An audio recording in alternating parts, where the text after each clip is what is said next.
बड़ा सच है ये कि कांग्रेस ने जो रोडें तामीर करवानी चाहिए उसमें ठेकेदारी रोड बनता है जो 500 मीटर भी नहीं बना है, लेकिन 4.5 करोड़ रुपया उसका निकाला जा चुका है। हमने गवर्नर साहब, भाजपा फसादात बना रही है, लोगों के अंदर नफ़रतें डाल रही है, हिंदुत्व को जन्म दे रही है, लेकिन वो कामयाब नहीं होंगे। लेकिन लोगों के जज्बात के साथ खिलवाड़ कर रहे हैं।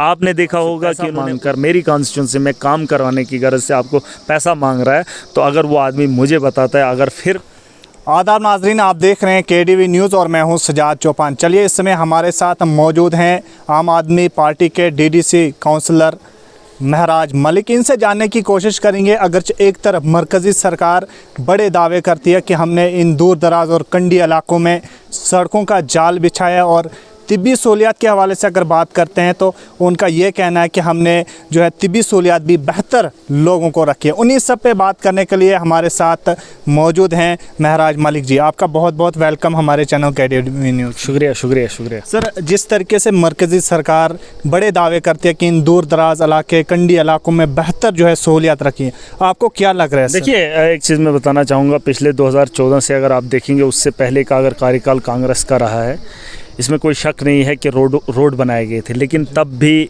कांग्रेस के लोगों ने क्या किया था, रोडें तो बनवाई थी, खोदा गया था, कंप्लीट नहीं किया था।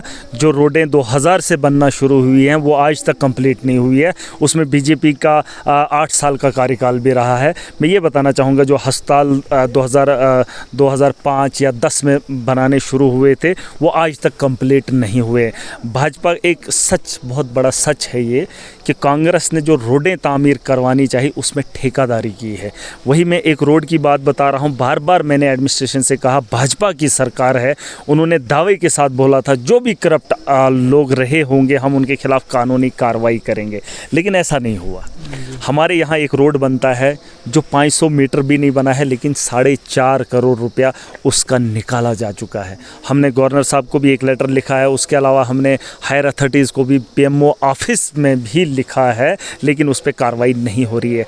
देखिए, अब जो काम हो रहे हैं पिछले 8 साल की अगर आप बात करेंगे, ये एक अस्पताल बना है, ये जिस अस्पताल के सामने हम इस वक्त हैं, लेकिन इस अस्पताल में अगर डॉक्टर नहीं होगा तो आप मुझे बताओ तरक्की कहाँ से हो रही है, लोगों को राहत कहाँ से मिल रही है? भाजपा मंदिर बना रही है, भाजपा फसादात बना रही है, लोगों के अंदर नफ़रतें डाल रही है, हिंदुत्व को जन्म दे रही है, लेकिन वो कामयाब नहीं होंगे। लेकिन लोगों के जज्बात के साथ खिलवाड़ कर रहे हैं। आपने देखा होगा कि इन्होंने उज्ज्वला की स्कीम लाई, इन्होंने हर घर में गैस सिलेंडर देने की बात की, हर औरत को जो है चूल्हा देने की बात की, हर घर को इन्होंने बाथरूम देने की बात की। मुझे बताओ किस घर में इन्होंने बाथरूम बनाए? उन लोगों को वो बाथरूम मिले जिनके ऑलरेडी बने हुए थे। जिन लोगों के आज भी नहीं हैं उन लोगों को अभी भी नहीं मिल रहा है। और जिन लोगों को इन्होंने चूल्हा दिया था, गैस का चूल्हा, अगर वो चूल्हा मुफ्त दिया था, लेकिन 1000 की गैस एक गरीब कहाँ से खरीद रहा है? एक औरत जिनका एहसास उन्होंने किया था, उसको उस चूल्हे का मतलब इतना बड़ा नाम लगाया, होर्डिंग लगाते हैं, ज़ोर ज़ोर से मन की बात में बोला जाता है, लेकिन उस गरीब का ये भी देखना था कि 1000 रुपया वो कमाता भी है, वो गैस सिलेंडर खरीद सकता है कि नहीं खरीद सकता है। देखिए, ये कहने की बातें इन्होंने विकास किया, पूरा देश जानता है, पूरी दुनिया जानती है कि भाजपा के दौर में यहाँ कैसे हालात बने। इन्होंने कोई भी काम नहीं किया। ब्लैक टॉप जो करने थे, जो 5 साल पहले एक रोड को कंप्लीट करना था, उन रोडों को ऑनगोइंग में चल रहे हैं, अभी भी चल रहे हैं। बहुत सारे ऐसे रोड हैं जो अभी पेंडिंग है।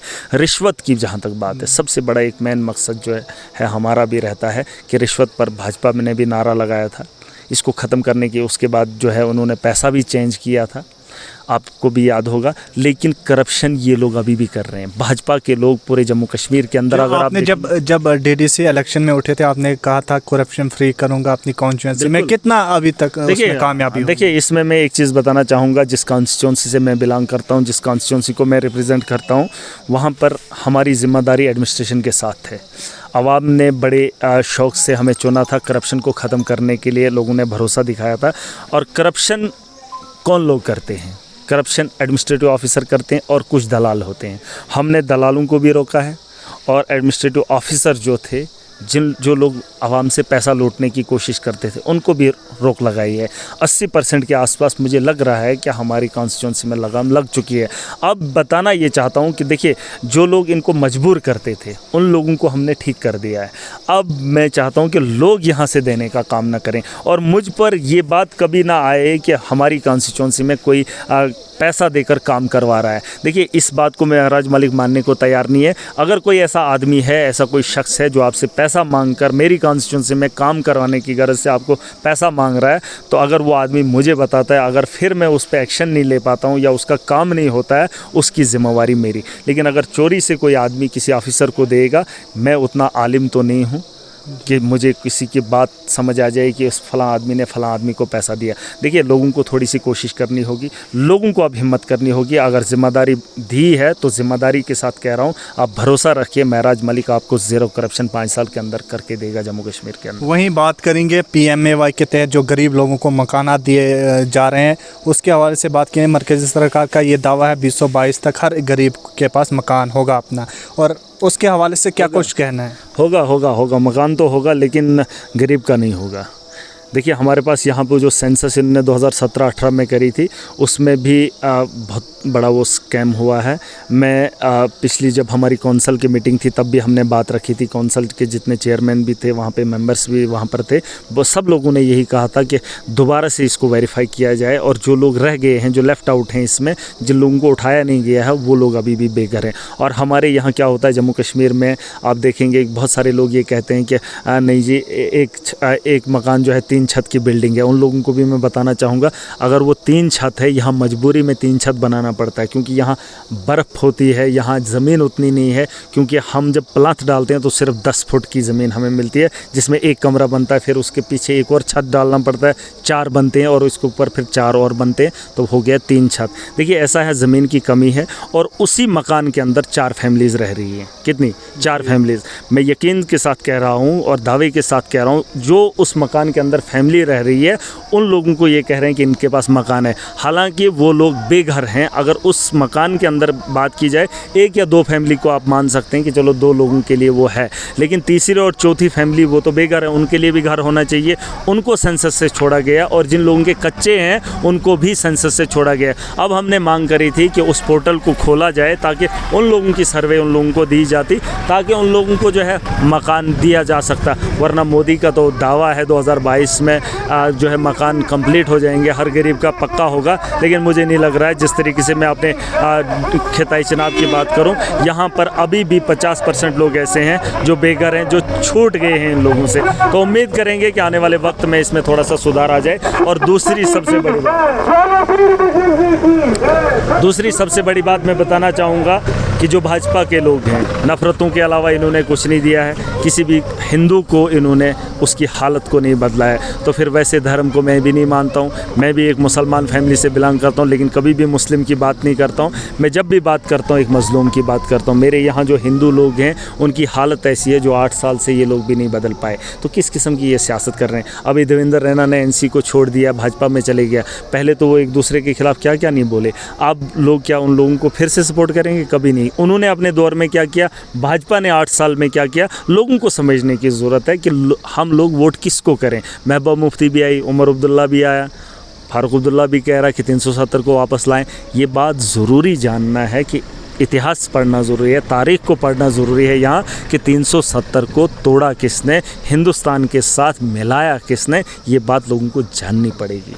वहीं अब बात करेंगे आम आदमी पार्टी के हवाले से। वाहिद, आप DDC काउंसलर हो आम आदमी, और आने वाले वक्त में क्या कुछ जम्मू कश्मीर में कितनी मजबूत जो है आम आदमी पार्टी दिखेगी? पार्टी मजबूत नहीं होगी, यहाँ का आम आदमी जो है समझदार हो जाएगा। जिस आम आदमी को ये बेवकूफ़ समझते हैं वो उस बेवकूफ़ी वाली सियासत से निकल आया है। अब ये लोग काम की बुनियाद पे वोट करेंगे। दिल्ली मॉडल हमारे पास है, ये गुजरात मॉडल नहीं हम बता रहे हैं, ये दिल्ली का मॉडल है। गुजरात मॉडल एक बार इन्होंने दिखाया था, फिर एक ही जगह जो बनाया था उसको छुपाने के लिए रास्ते ही अलग कर दिए थे। एक जगह दिखाया था कि ये मॉडल है गुजरात का। दिल्ली का मॉडल मैं फ़ख्र से कह रहा हूँ। अगर मैं आम आदमी पार्टी के साथ जुड़ा हूँ तो उसके पीछे एक बहुत बड़ी वजह है, क्योंकि दिल्ली में जो काम हुए हैं वो हिंदुस्तान के किसी भी कोने में अगर हुए होंगे या किसी भी पार्टी ने किए होंगे, महराज मलिक उनके साथ जाने को तैयार है। लेकिन अगर अरविंद केजरीवाल ने दिल्ली की हालत बदली है तो यकीनन हिंदुस्तान बदलेगा। पूरे हिंदुस्तान को अगर अपने मुल्क के हमदर्दी होगी, हिंदुस्तान का नारा चाहते हैं, हिंदुस्तान को मतलब खूबसूरत देखना चाहते हैं, तो हिंदुस्तान की जो बेहतरी है, जो खूबसूरती है, वो एक गरीब है। उसके बारे में जो सरकार सोचेगी, जो पॉलिटिशियन सोचेगा, उन लोगों को सामने लाना होगा। ये नफ़रतों वाली सियासत ये लोग कुछ नहीं कर सकते। और रही बात जम्मू कश्मीर में आम आदमी पार्टी की, आम आदमी पार्टी के अलावा जम्मू कश्मीर के बारे में, उस गरीब के बारे में कोई नहीं सोच सकता। मैं कह रहा हूँ कि दिल्ली में जो हमने बिजली दी है, मुफ्त दी है, पानी हमने मुफ्त दिया है, स्कूलों को हमने बेहतर बनाया। अमेरिका तक दिल्ली मॉडल को देख रहा है। उसने मोहल्ला क्लिनिक्स को देखने की ख्वाहिश की। आपको याद होगा जब डोनाल्ड ट्रंप थे तो उनकी मिसेस ने दौरा किया था दिल्ली का, और उसने पूछा था कि मोहल्ला क्लिनिक्स क्या है, उनको नहीं पता था। और वही मॉडल उन्होंने अमेरिका में बनाने की कोशिश की थी। देखिए, केजरीवाल के पास पॉलिसी है, उसने गरीब के लिए डोर स्टेप पॉलिसी बनाई है। गरीब को कहीं मजबूर नहीं होने दिया। राशन डिलीवरी, होम डिलीवरी कर रहा है ताकि गरीब को सफ़र ना होना पड़े। राशन माफिया था, उसको ख़त्म किया। आरटीओ माफिया था, हमें लाइनों में लगना पड़ता था ट्रायल के लिए, हमें कोई फार्म भरना होता था, दिन टूट जाते थे। वो सारा का सारा सिस्टम उसने ऑनलाइन किया, लोगों को राहत देने का काम किया। बिजली मुफ्त दी, पानी मुफ्त दिया, तालीम मुफ्त दी और बेहतर दी। ऐसा नहीं कि मुफ्त दी, लेकिन बेहतर तालीम दी और बेहतर अस्पताल दिए और बेहतर उनमें इलाज दिया। 300 से ज़ायद हमारे यहाँ टेस्ट फ्री होते हैं। मोदी ने क्या किया, 5 लाख का वो मोदी कार्ड दे रहा है। हमारे यहाँ वो चलता ही नहीं, किसी गरीब का इलाज उस पर होता ही नहीं। अगर होता भी है तो उसको भी यहाँ से पैसा लिया जाता है। अगर वो इस काबिल होता पैसे देकर उस पर इलाज कराने की क्या ज़रूरत थी। वहीं अगर मैं दिल्ली की बात करूँ, करप्शन पे वहाँ पे रोक लगी है। आपके यहाँ कोई बीमार हो जाता है, चाहे लाख लगता है, 10 लाख लगता है, करोड़ लगता है या 2 करोड़ लगता है, पूरा का पूरा इलाज जो है वो सरकार करती है। तो ये चीज़ें जब हमारे यहाँ जम्मू कश्मीर में यही ज़रूरत है। और क्या ज़रूरत है जम्मू कश्मीर के लोगों को? पानी की ज़रूरत है, बिजली की ज़रूरत है। वो तो आम आदमी पार्टी के अलावा ये लोग कर ही नहीं सकते। अनएम्प्लॉयमेंट की बात करो, NRHM के लोगों से काम लिया जा रहा था, SPOs को इन्होंने निकाला। हमारे यहाँ डेली विजर्स हैं PHC के, कब इन्होंने भाजपा के लोगों ने, मोदी ने कहा था मैं किश्तवाड़ में पानी इधर इतना दे दूंगा, किश्तवाड़ बह जाएगा, वो पानी भी नहीं आया। उन्होंने कहा था जो कैजुअल लेबरर्स है उनको परमिनेंट करूंगा, SPOs को परमिनेंट करूंगा, किया इन्होंने। 8 साल से कुछ नहीं कर पा रहे। देखिए, इनको नीयत नहीं है। गरीब को इसलिए गरीब रखना चाहते हैं ताकि ये बेचारा मजबूर हो जाए। अभी कोविड से जो हमारे बच्चों का नुकसान हुआ, आपको क्या लगता है? ये जो पढ़ाई में नुकसान हुआ है, ये नौकरी नहीं देना चाहते हैं। ये एक गरीब के बच्चे को अनपढ़ रखना चाहते हैं ताकि ये इनसे रोज़गार मांगता रहे और मांगता रहे, ये इन लोगों को दिलासा देते रहें और एक ज़माने तक ये लोगों को चलाते रहें। देखिए, ऐसा नहीं है। लोगों को अपनी सोच बदलनी होगी।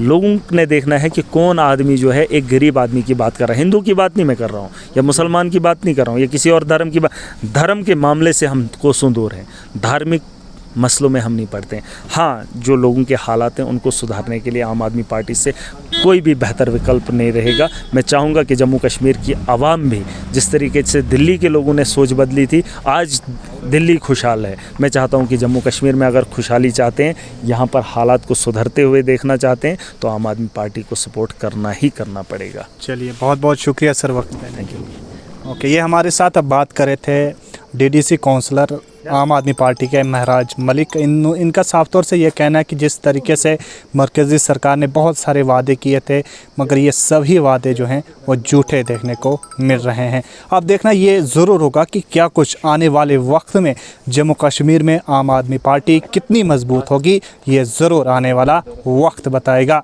KTV न्यूज़ के लिए बलेसा से मैं सजाद चौपान।